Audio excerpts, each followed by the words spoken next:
Welcome to the Possibility Action Network podcast. I'm your host, Stephen Middleton, aka Possibility Man. We are committed to bringing you guests who strive to better people's lives and serve as a force for good in the world. Today, our guest is Pauline Cox. She hails from England and is a graduate of the University of Bristol, also located in the United Kingdom. She is a functional nutritionist, speaker, and author. She is a self-described science nerd. She is the co-owner of Sow Arrow. Pauline, welcome to the show today. Hi, Stephen. Thank you for having me. I'm so excited to be here. Well, I'm looking forward to our conversation, but first, this programming note to our listeners and viewers. Your support matters. Follow, like, share, and subscribe wherever you listen or watch this podcast program. Also, our sponsor information is below the description of this show. Your support matters. Pauline, look, I've been reviewing you for the past, couple of weeks, and I tell you what, I just have a ton of questions to ask. I want to jump right into it. I noticed that you have taken a deep dive into science and nutrition. What I mean by that is that you have, I think, 2 graduate degrees, and I'm curious, why was this important to you? Why did you take such a deep dive into this? Can you share that with us? Of course, Stephen. Thank you. I found that the more I started to learn, the more there was to learn. And it felt like this never-ending journey. And to be honest, it still is. I think that there's this incredible world that you can dive into where you start to understand one subject and it can feed you into another. So my first degree was in physical therapy, or physiotherapy as we call it here in the UK. And that led me to this really deep passion for human science and our physiology and anatomy. But that then led me down to the pathway of nutrition and understanding how food can become medicine to our bodies and the impact of what we're eating, as well as our lifestyle habits, on our ultimate well-being and our risk of chronic health issues. So it fed into this desire to learn more and absorb more and share more of the knowledge that I was learning. Fantastic. And looking at you, I want to talk about nutrition for just for a moment. We're going to touch upon nutrition at various times in our conversation. But, growing up many years ago, some people talked about being a vegetarian. That's the first thing that I heard. Today, you hear people talk about vegan and whole food, plant-based and, low fat. But then you, though, brand yourself as a functional nutritionist. So I want you to talk to us about, first, what is functional nutrition and why do you use that gateway to talk about better health? Yeah, that's a great question. To me, functional nutrition is really about finding foods and whole foods.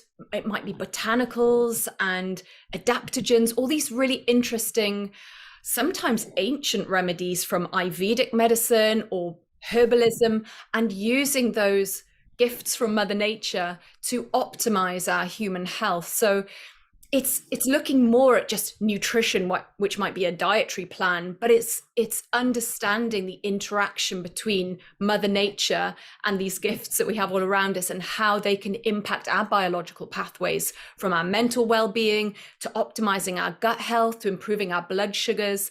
So to me, functional nutrition is about using food as medicine and using these interesting, novel approaches to common health issues that we have now, and seeing if we can use natural approaches to help resolve and improve those conditions. That's encouraging. And, I've also heard you talk about, and perhaps you've also written about this as well, that the body is predictable.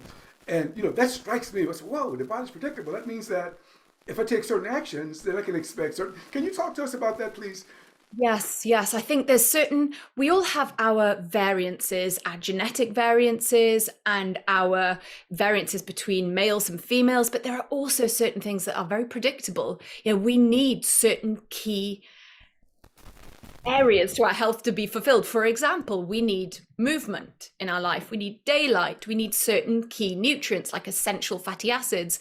We need certain minerals. And when we live in a certain way and eat in a certain way, our body responds in a very predictable way. If we eat too many sugars, our body responds in a predictable way. If we have too much stress in our life or too much of a sedentary lifestyle.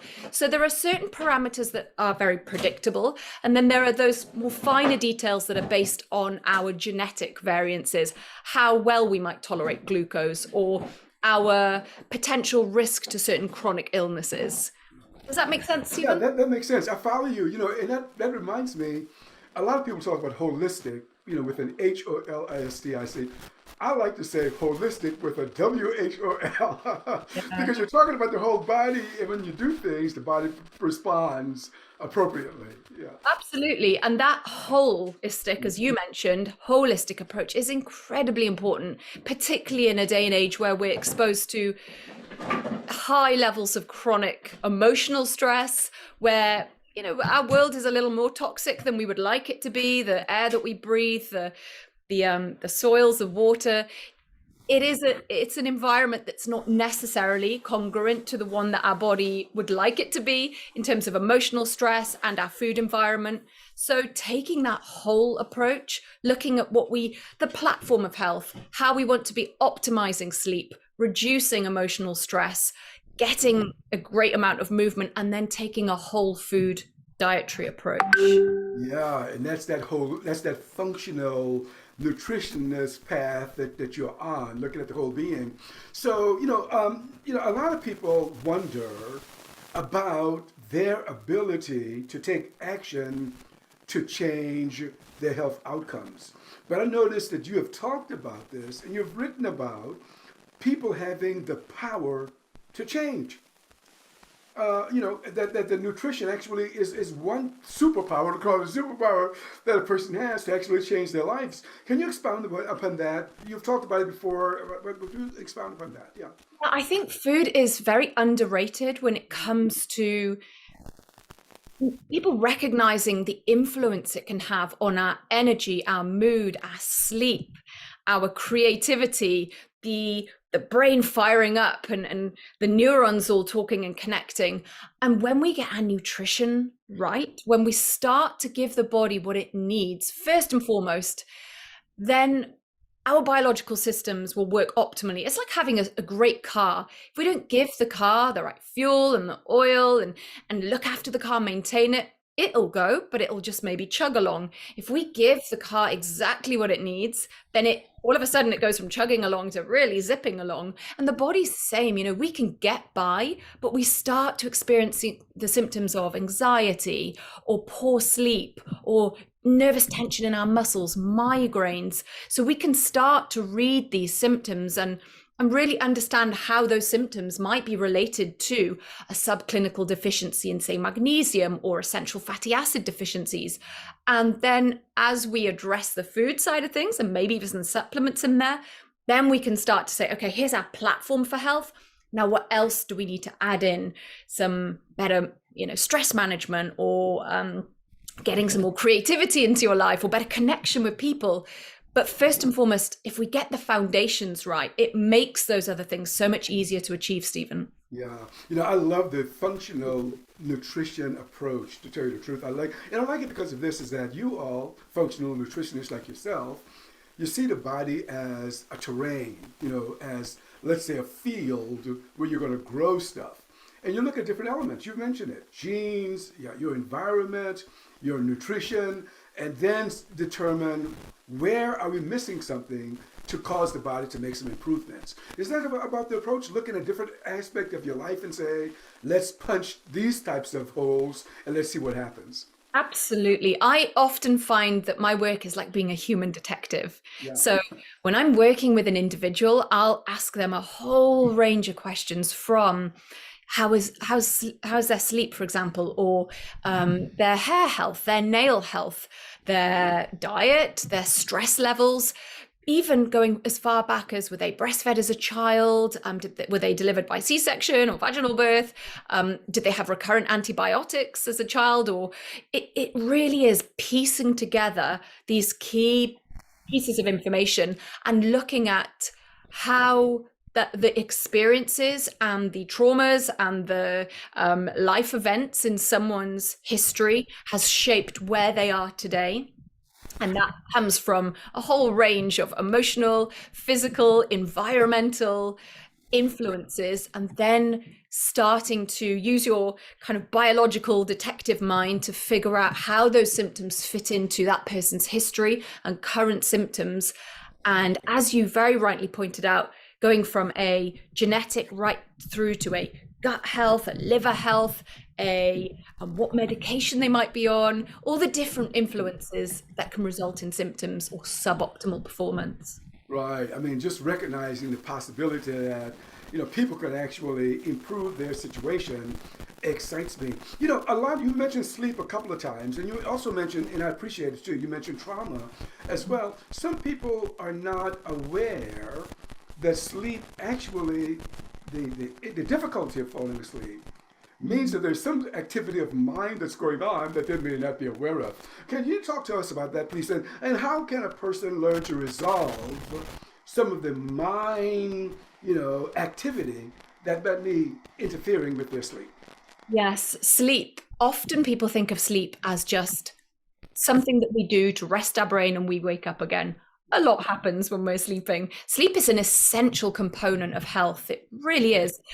Optimal sleep helps to optimize our hormones, our blood sugars, our cortisol levels. And when we lack sleep, not only does it impact our mental well-being, but it also impacts our hunger levels, our satiety, our blood sugars, our cortisol, our energy levels.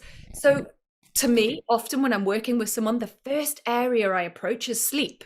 Because once we start getting sleep right, then we can start getting mood and we can start to take away from the need for stimulants like sugar and even alcohol and other stimulants that people use to get through the day when they're not getting adequate sleep. Wow. So really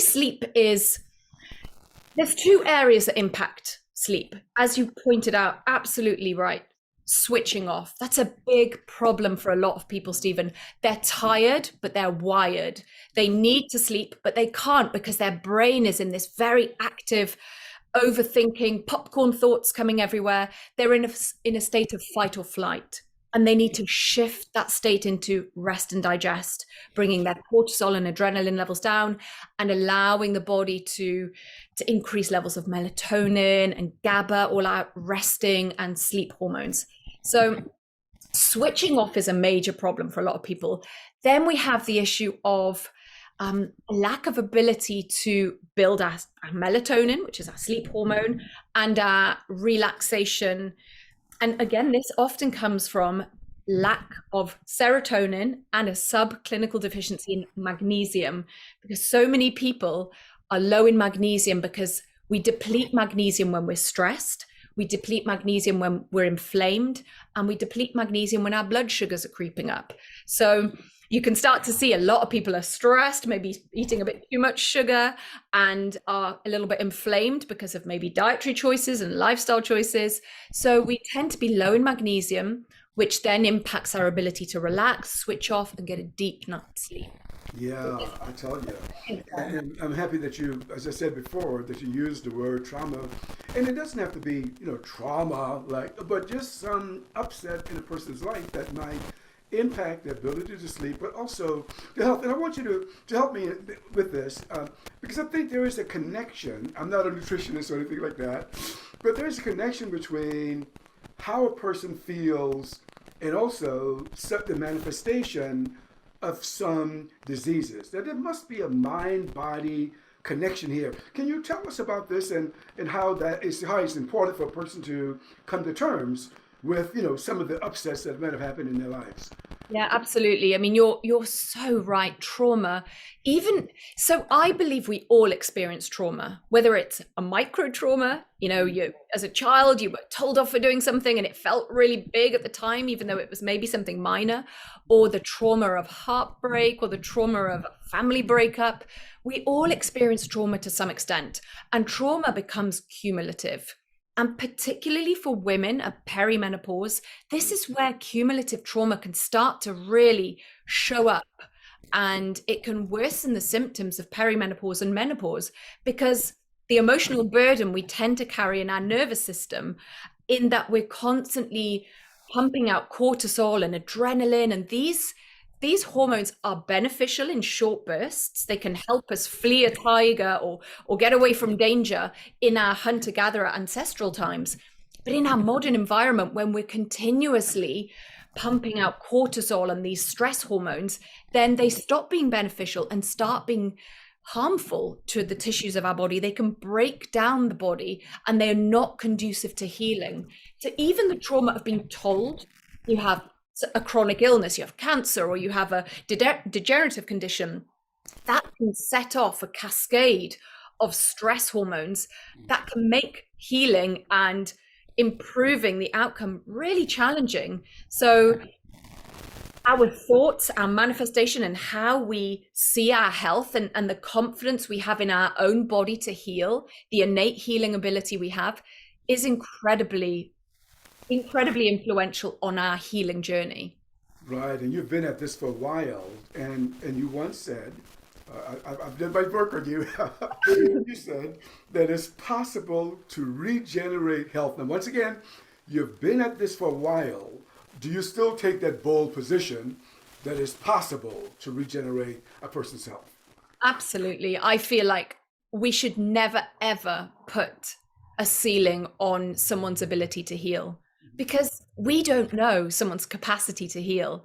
We can be completely blown away by someone's innate ability to heal. And I feel it's important that we don't do that to ourselves as well. We shouldn't put boundaries on our own ability to regenerate our health and optimize our health. There's an incredible book by Dr. Lisa Rankin called Mind Over Medicine. And this book really examines how certain people just go into spontaneous remission when it comes to terminal illness, and the importance of the health professional in expressing a diagnosis or a prognosis, and how influential their words are on that person's healing or on that person's outcome, negative or positive. So the words we use on ourselves, in our mind, and as health professionals are powerful, and we need to be mindful of that. I like that. I'm a former teacher. And, I can remember in my career just giving a student the idea that I believed in you somehow triggered in that student, the ones who took me up on it. But you're saying the same thing applies to health, that the belief of a practitioner can have a positive effect on a patient or client. Absolutely. It's called white coat syndrome. So we put a lot of faith and power and confidence in an individual of authority, particularly when they're wearing a white coat. And so that person has a great responsibility in how they deliver information to their patient. And, it can be influential over the course of that individual's health and outcomes. So we don't know enough about the power of the mind over healing. We know there's the placebo effect, that we know that there's countless research papers now showing how powerful the mind is when it comes to healing, but it's still fringe science, really. It's certainly not mainstream science, and it's something that is very difficult because we can't bottle it, we can't label it, we can't patent it, and so it's difficult to see if it will ever become incorporated into medicine and used in that manner. But certainly there's research out showing how powerful the mind is when it comes to healing and the influence it has over our health and well-being. Yes. And chronic conditions, are running rampant, I would think, throughout the world. If you go to any country in the world, you're going to find people faced with chronic conditions, more in some countries than others. And I'm going to throw some chronic conditions out there, and I want you to respond as to whether you think it's possible for a person to make some improvement in that area from your seat as a functional nutritionist. Is that fair enough? Willing to do that? Yes. Okay, let me throw one out there. High cholesterol, especially, the LDL that frightens a lot of people. What do you think? That's one chronic condition. Yeah, I think you have to look at cholesterol in an overall picture. For example, if you have high LDL and high blood sugars, so glycated hemoglobin particularly, which is kind of your 3-month average, and you have maybe issues with weight as well and blood pressure, then we're looking at certainly a metabolic picture that's not ideal. And that could certainly lead you down a pathway of chronic illness and very high risk of serious health complications. Now, if LDL levels were elevated and you had great blood sugars, you were super active, and your blood pressure was healthy, and you're a slim individual, and you work out a lot, your LDL levels might be increased because you're following more of a carnivore diet, or you eat a lot of saturated fat, you're working out a lot. But the LDL itself, now, not to overcomplicate things, Stephen, but the LDL itself, if that becomes oxidized, because it's in an environment where there's lots of sugar present, i.e. high blood sugars, that makes that individual more at risk of chronic health issues.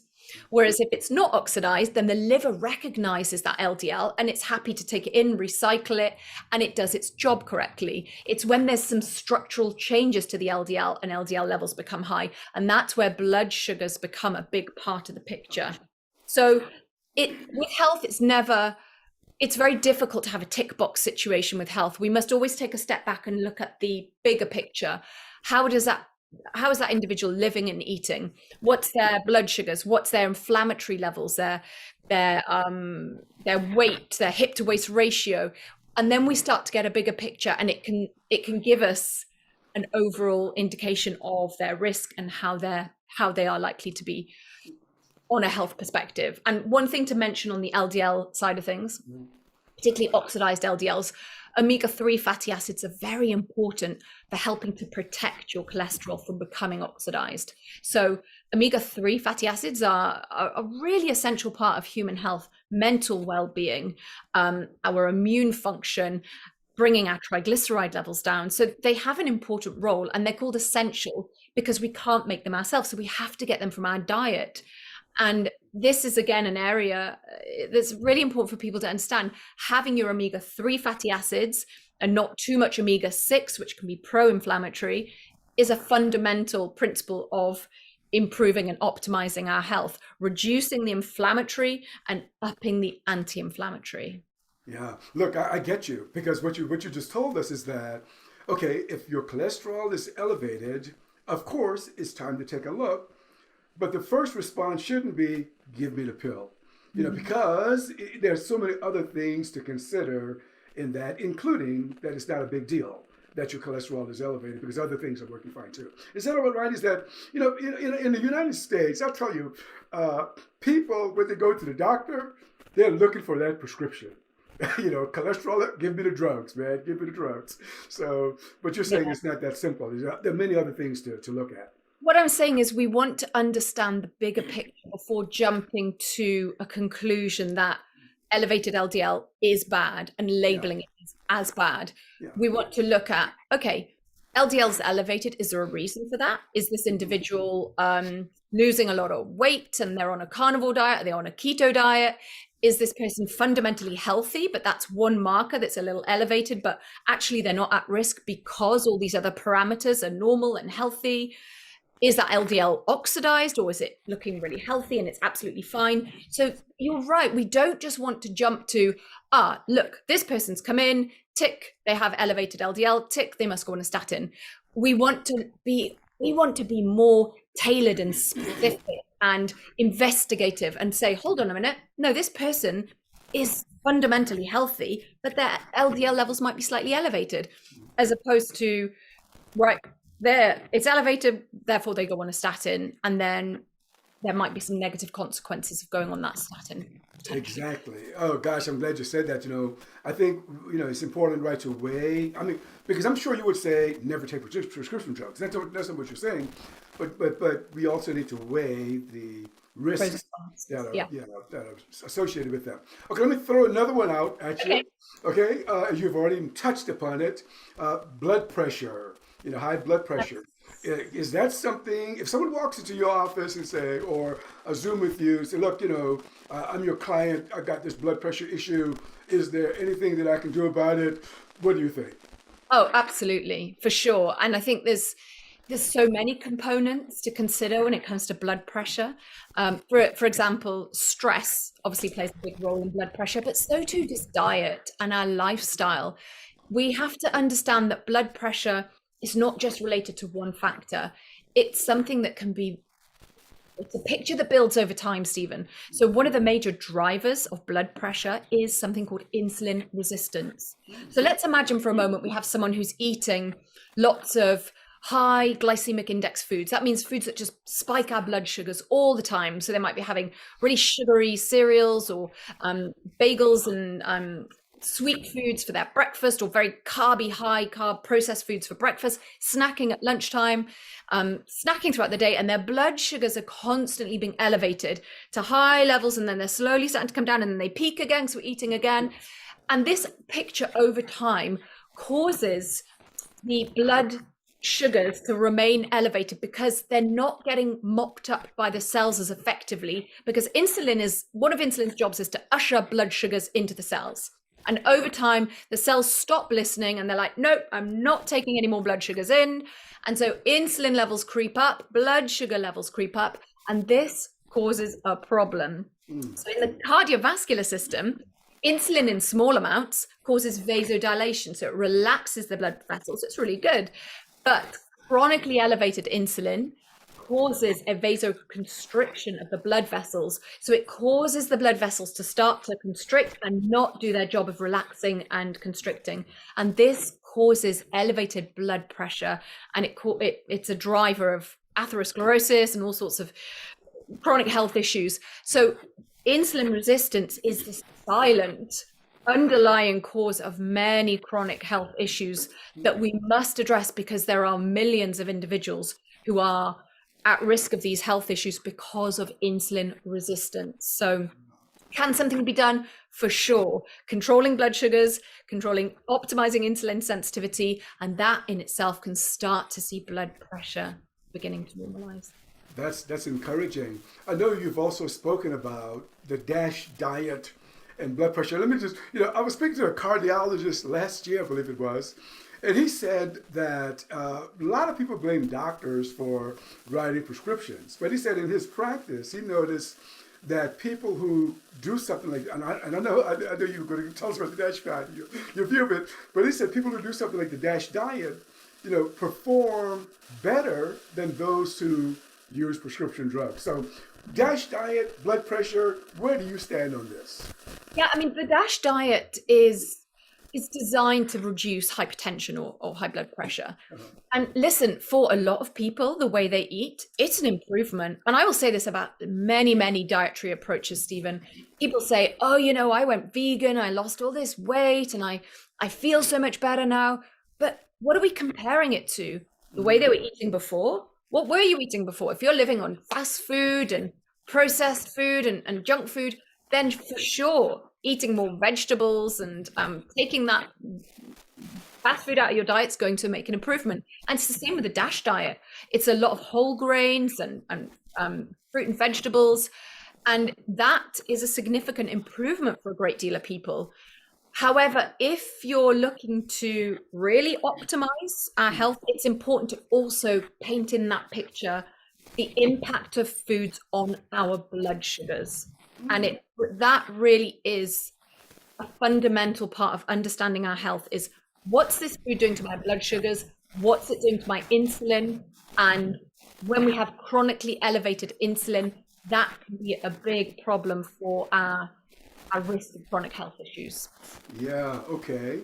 And the third chronic one, Pauline, that I want you to think about with us is weight. Yes. I don't want to say obesity only, but just carrying some extra pounds. And someone says, "Yeah, I want to get rid of this stuff." Yeah. Yeah. I think really weight is a very multifaceted situation. There are so many things that play into our weight status. Whether we're male or female, for starters. Women, we do tend to find that we gain weight sooner than men do at 35 to 40, when our hormones start to change, Stephen.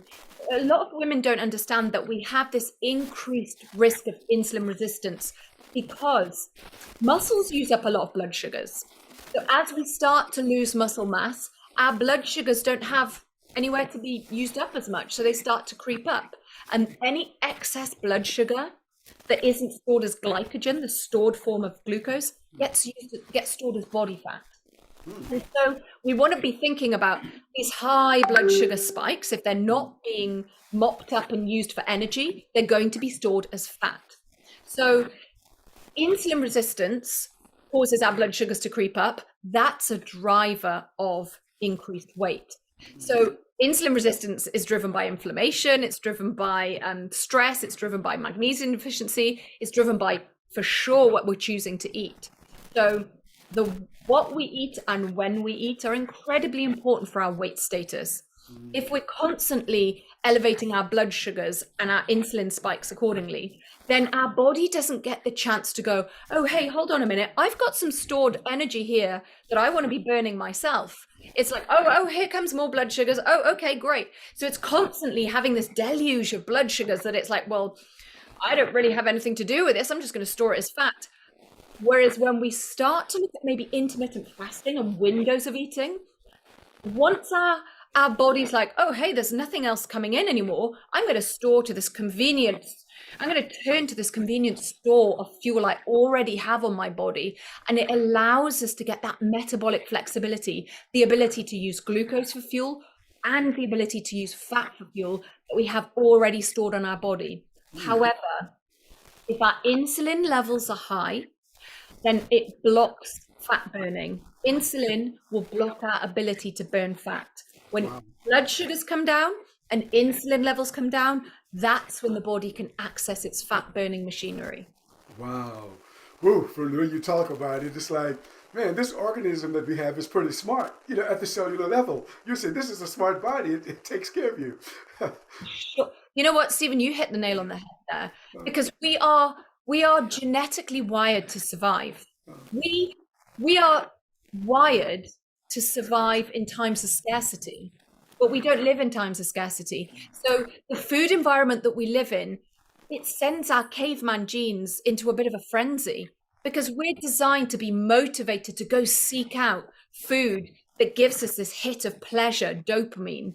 And because we're surrounded by it, when we eat these foods that are quite well designed to really trigger these pathways in our brain, our body's like, oh yeah, this is good. Remember this. So we get this big hit in dopamine. And then whenever we walk past or see a commercial or we smell that same food again, the brain's like, remember how good that tastes?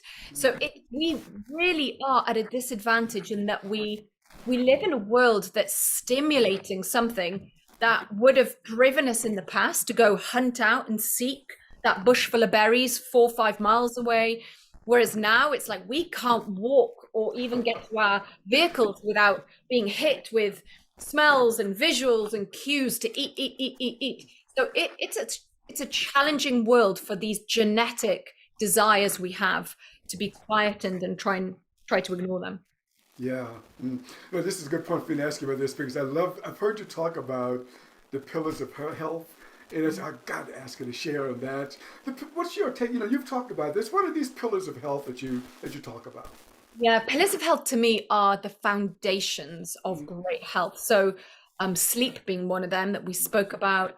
A nutrient-dense diet. So getting those core nutrients that we just absolutely need. We need, as I've mentioned before, the intelligent fats, the smart fats, omega-3s. There's 2 omega-3 fatty acids, EPA and DHA, that are really fundamental to supporting our brain health.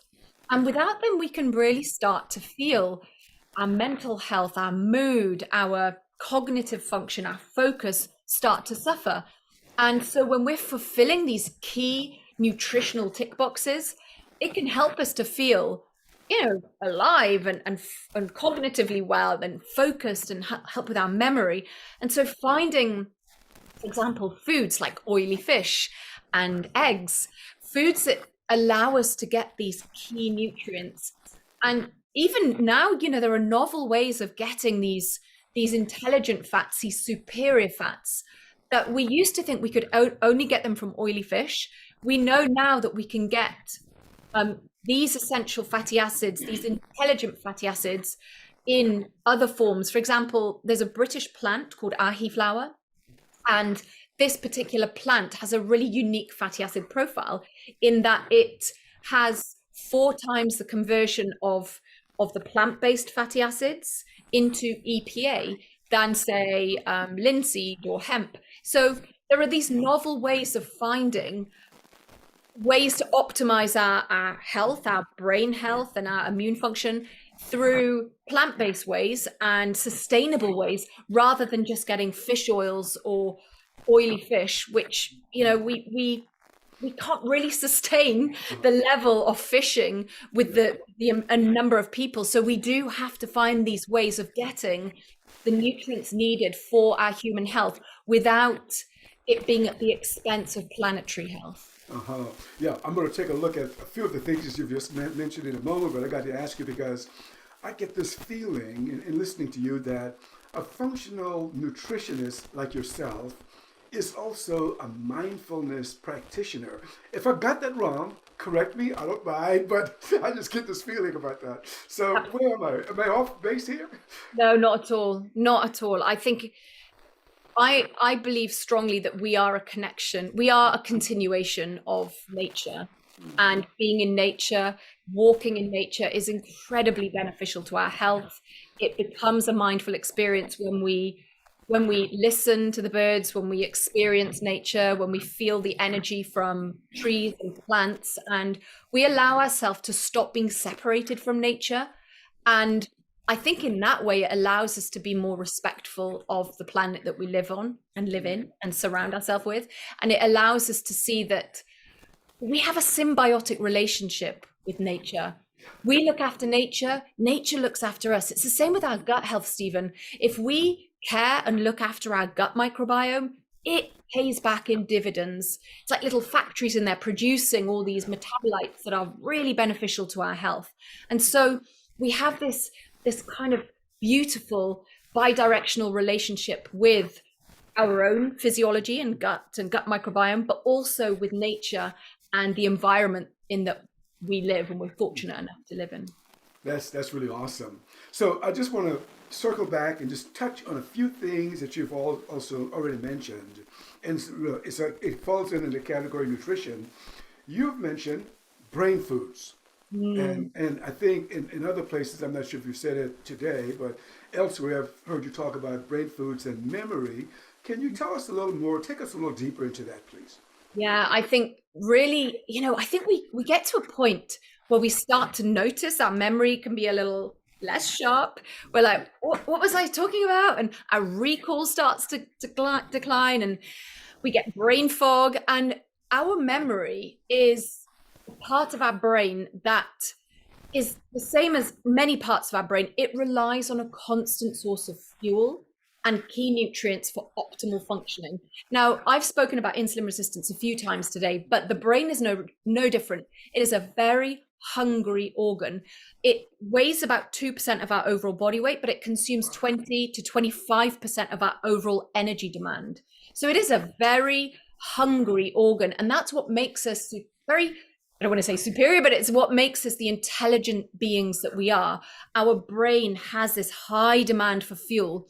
Now, if our brain is demanding fuel and that glucose is unable to get into the cells anymore because of this insulin resistant state, then the parts of the brain that are demanding fuel start to become sluggish, suboptimal. They're not working as well. So we can find things like focus and concentration, even fear and anxiety, body temperature regulation, hunger levels. They all start to become dysregulated and dysfunctional, because the brain is not getting the fuel and the nutrients it needs to really spark and connect in the same way. So as we start to improve our metabolic flexibility, the brain can start to use an alternative source of fuel to glucose, in that it can use ketones, which is when fat breaks down. And these ketones don't need a transporter to get them into the neurons. They just push themselves in. And so ketones can really help to fire up our focus, our cognitive abilities, as well as the other parts of the brain, like the amygdala for fear. It can really bring down anxiety. Now, memory is another area of the brain that can start to suffer when we have that insulin resistant state. but also if we're suboptimal with our essential fatty acids, our key nutrients for brain health. Zinc is another one, our B vitamins. So giving your body exactly what it needs in terms of nutrients can protect the brain from neurodegenerative conditions, because again, high blood sugars have a really big impact on our brain health, but also giving the brain the key essential fatty acids it needs. And again, I know I've mentioned this, but I just want to really push home the point that if you're plant-based and you're vegan, it's still very important to make sure you're getting not just ALA, which is the omega-3s you find in plants, but the EPA and the DHA. And these are your superior omega-3 fatty acids that are more challenging to get when you're plant-based. And you have to seek them out and find ways of getting these that are outside of fish oils and oily fish, which is where most people get them from, and find these alternative novel ways of getting them, like ahi flower I mentioned, which you'll find in lots of different supplements, soft gels and powders now. Algae people have been using for a while as well. So finding these other ways to fulfill those needs for your cognitive function and your brain function. Yeah. Okay. Look, I got more questions for you. So look, fat for fuel. Yes. You touched upon it just a moment ago. Now, wait a minute now. There's some nutritional plans that, and you've touched upon this, but I want you to dig a little deeper for me. That says, wait a minute, fat is bad. You want to do low fat all the way, or no fat if you can. But you say fat for fuel. And can you isolate that for me and talk a little bit more about that for me? Yeah, so fat for fuel, Stephen, isn't about just loading your plate up with fat to eat. Okay. Fat for fuel is about burning the fat that we carry on our body as a source of fuel. But if we're sugar burners and we just constantly overconsume carbs, then we never get to access that amazing fat for fuel that's already stored on our body. So it's about optimizing our metabolic health so that we can start burning fat for fuel as well as using glucose for fuel. Yeah. So it's about, we're dual fuel burners. And that's part of our ingenious design in order to be able to survive for periods of time without eating every 2-3 hours. We're designed to go days if necessary without eating. Wow. But some of us can't go 2-3 hours without being like, oh, I need to eat right now. Because our blood sugars, we're so used to eating carbs and things that spike our blood sugars all the time that we just don't have that metabolic flexibility. So as soon as our blood sugars go up, they start dropping. And that's when we feel that, oh my gosh, I just need to eat something. When we have metabolic flexibility, if we haven't eaten for a little while, our body goes, oh, hold on a minute. I have a whole store of fat here that I can use for fuel. And it starts breaking down that fat and releasing ketones to use for fuel for the brain, the heart, the muscles. And so we're burning fat for fuel as an alternative source to glucose. And that really helps to ramp up our metabolic health, and it stops that excess storage of fat in our liver, in our visceral area, and all over the body. Yeah. Wow. Okay. Does that make sense? Huh? That makes sense. Makes sense. Indeed. Yeah? Indeed. Yes. Okay. Yes. You've mentioned something, and I'll tell you up front, I had never heard of the ahi flower until I started doing my research about you. And I wanted to isolate space to hear you talk more about, first, what is the ahi flower, if I pronounced it right, and why is this important to our diet, to our nutritional plan? Yeah, it's a really good question, because up until about a year and a half ago, I hadn't heard of it either. But it's grown in the UK. And first of all, it was thought to be a weed. And this is what I love about finding these incredible plants, is that we don't know the gifts that Mother Nature gives us until we really start delving in and understanding what these plants can give us. And we're like, all of a sudden, this plant that we thought was a weed is now something that could be incredibly important for us, for our human health. So it's grown here in the UK, and it's sustainably grown. It's grown regeneratively. And this is one of the things I love about this plant, is that I'm passionate about soil regeneration, regenerative farming that really enhances the ecosystem, the butterflies, the insects, the soil health. We're not just farming and concerned with getting as much crop as we can. we're looking at how that crop influences the soil, as well as the plants, the butterflies, the birds, the bees, all of the things around it. So this is grown in a regenerative, sustainable way. And that in itself is a beautiful thing. Now, the fatty acid profile of this plant is something that's quite unique. And this is what really sparked my interest as a scientist. Now, plants have omega-3s in them. They're a group of omega-3 fatty acids called ALA. Now, these ALA fatty acids, we need to convert into EPA and DHA in order to get the benefits for our brain health and our cognitive function and our mental well-being. But the conversion rate of ALA into these intelligent fats is pretty low in humans. And in fact, it's even lower if we have a high omega-6 diet, which honestly, most people do. So we get a low conversion. Even when we're eating hemp and flaxseed, we get a low conversion into these intelligent fats. Now, here's where ahi flour came into the picture.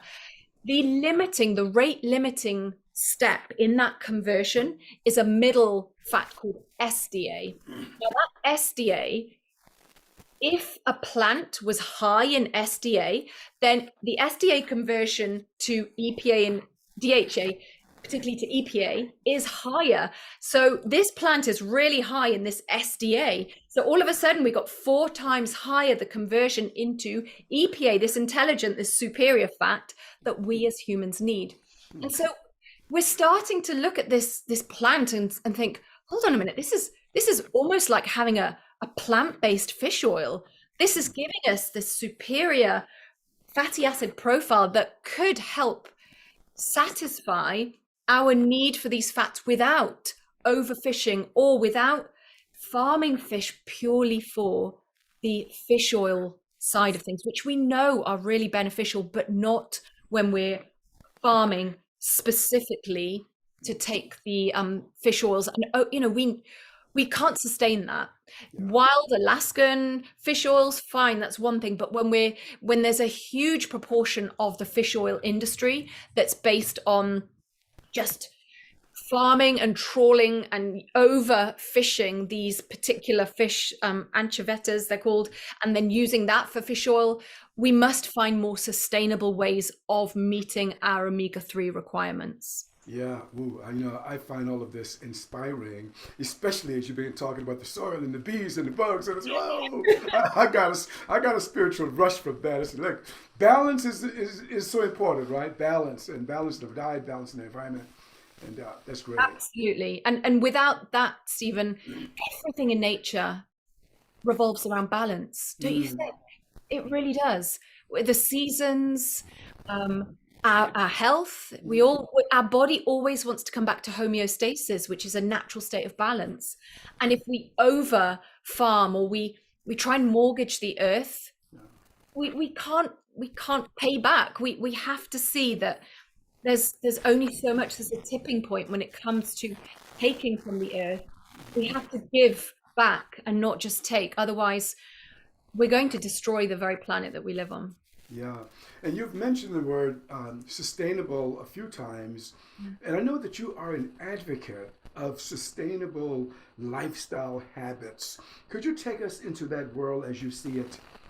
Yes, I'm a big fan of nose to tail eating. So I believe strongly that if we are going to make food choices that involve meat and cattle, for example, or even chicken, we want to look at how we use the whole of the animal. So for example, if we're having a chicken and roasting a chicken, using the carcass to make a beautiful healing bone broth, or looking at cuts of meat that we might ordinarily overlook, like liver, and using organ meats, and maybe looking at using bones to cook up a nice beef bone broth.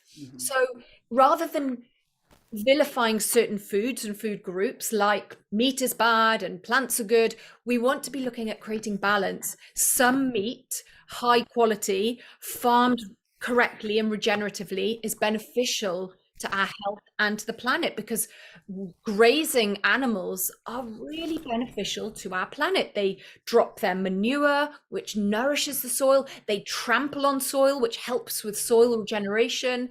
They're grazing, which sequesters carbon from the environment.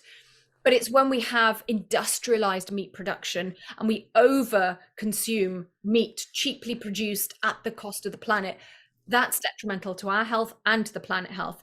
So in my mind, it's about looking at how we create balance with plants and meat and have this beautiful relationship between animals grazing, plants growing, and mixed crops and rotating crops, rotating fields, so that the soil gets to become regenerated.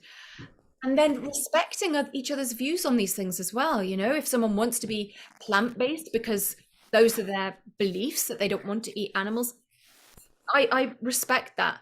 And equally respecting that some believe that it's part of our ancestral health to choose quality meat and how that animal's been raised, and see the benefits for you and your family of eating high quality animal products. Right. I tell you, that's why the education is so important, to know. Because, anyway, that's wonderful. I love it.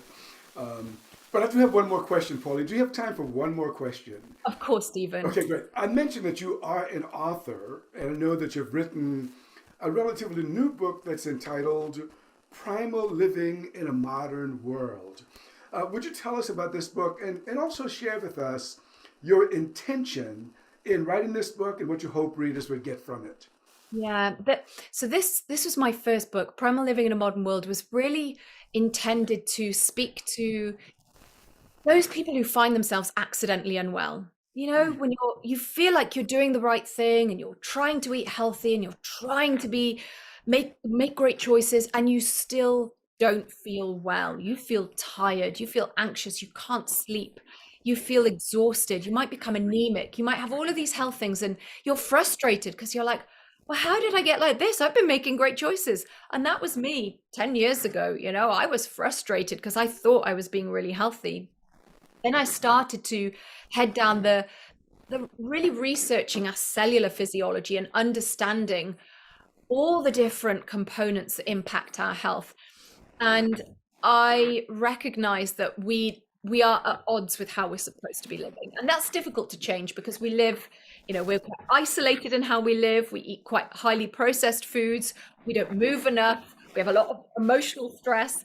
And so it's how we live in a primal way, but in our modern world, in our modern environments. So it's taking ancestral wisdom and merging it with current science and understanding and seeing how we can bring those two worlds together to optimize our health. Yeah, I love it. Primal living. Move about. Yeah, absolutely. Yeah. Get in touch with our caveman genes, our ancestral genes, and understand that when we go against those genes, those urges, those needs, that's when we start to suffer. Yeah. What about walking bare feet? Is that also a primal living? Walking bare feet? I mean, I know we have a lot of concrete everywhere these days, but as a kid, I walked bare feet. Yeah, and actually, there's a lot of benefits, Stephen, to getting outdoors bare feet and standing on grass, getting the energy from the earth. It's called grounding, and grounding is really super beneficial for us. Getting our bare feet on the grass and just standing for 5 minutes in the morning, getting the daylight into your eyes, breathing in the fresh air, and allowing yourself to become grounded with the earth. Wow, I love it. I love it. Well, Pauline, you've been a great, great guest. I've enjoyed our conversation immensely. When you read that second book, I'm going to bring you back to have you talk about it. So, yeah. So do you have a project that you're working on? Are you working on a second book now? My second book's being published in the springtime, so yes. Oh, well, 2023 then. I'm gonna reach out to you. I'm going to bring you back to talk about your new book. So enjoyed you. Okay. Well, thank you so much for being with us today. You're so welcome. Thank you for being a great host. Okay. You've been listening to or watching the Possibility Action Network. Our guest today has been Pauline Cox, a functional nutritionist in the United Kingdom. I'm your host, Stephen Middleton. Until next time, good day.